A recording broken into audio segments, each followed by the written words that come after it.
Ndichikutsambirai munguva ino yatasangana zvekare pano paHatari 263. Kana uchiri munyowani pathis YouTube channel, kusubscribe mahara wotena on the notification bell, uyezve malikes enyu akatikushira zvikuru. Zvinobatsira kuti video rineri ringe richionekwa nehama neshamwari vanenge vasati vaona this video vanova vachibatsirikana nekuona video nekuburikidza kulaika kwaunenge wangoita iwewe.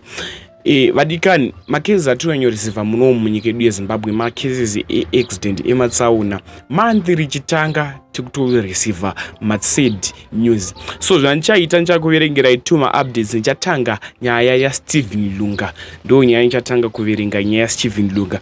Stephen Lunga anga achishanda, anozikanwa ari artist wemuno muZimbabwe. Anga achishandidzana kuband iro rinonzi Zig Zag band, ndokwa anga achishandira.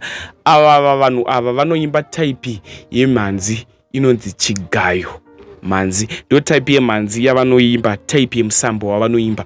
So murume uyu anonzi Stephen Lunga, murume iye anga achigara kuKwekwe. Vazhinji vanomuziva, kune vanomuziva, vazhinji vanomuziva Stephen Lunga. Stephen Lunga achigara kuKwekwe ukuku pane chirwere chaanga achirwara nacho.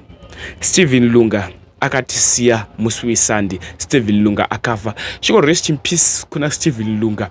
Ngazuri hake murugare Stephen Lunga. Kana Mwari nguva yavo yakwana hapana anopikisa. Vehukama ndati chemini tariro. Vana vasiwa na Stephen Lunga ndava chemini tariro. Hama neshamwari chemaini tariro. Ndo mashoko atinokwanisa kuzivisa kune vehukama ivaine kuchema netariro.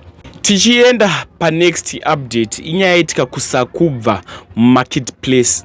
Vadikani, kana uri muchikayiri wemabhazi, mota, mushikashika, mota dzipi zvadzo, iva nekudriva kwakanaka. Nguva ino yatiri takuda kupinda 2025 tinosangana nenyaya dzakasiyana siyana, ende nguva ino tinonyanyoresiva mased news anosanganisira accident. Saka kana uchifamba nemota, uri muchikayiri wekombi, even webhazi, wegonyeti, iva nekudriva kwakanaka. Ende ndatisafarisei nguva ino yatiri nekudriva mota takadhakwa. Ndatiziyei kuti takatakura vabereki vevamwe vanhu, vabereki vedu isusu vakaberekawo. Ndativei nemoyo nerudo mukudriva mota, kwete ngoti chiro zvazvaita chiro takasika kusvika.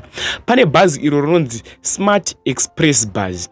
Bhazi rinonzi Smart Express Bus ndazoona wangu makomenzi ananga ndakuverengawo macomment section vichinzi musakubva umumu bhazi iriri ndo marinonyanya kuitira accident pa same place ipapo paraitira accident. So bhazi iri rinonzi Smart Express Bus rikunzi raruzama break. Pararuzama break ranosvika richipinda marketplace richitsika zvinhu. Tichitenda Mwari, marketplace maratsika umu hamuna munhu afa, but zviri kunzi pane vamwe vakuvara. Tichiti get well soon kune vakuvara pachiitiko ichichi.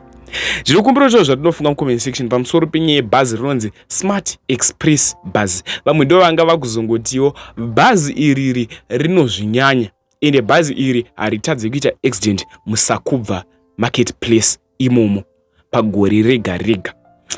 Vadikani, madrivers ndativei nemoyo wekudriva. Vamwe vanhu vachiri kuda kurarama, vachiri kuda upenyu hwavo. Ndinoona vakomana vemushikashika murodhi vanenge vachita makwikwi mukudriva mota. Azvinzwaro.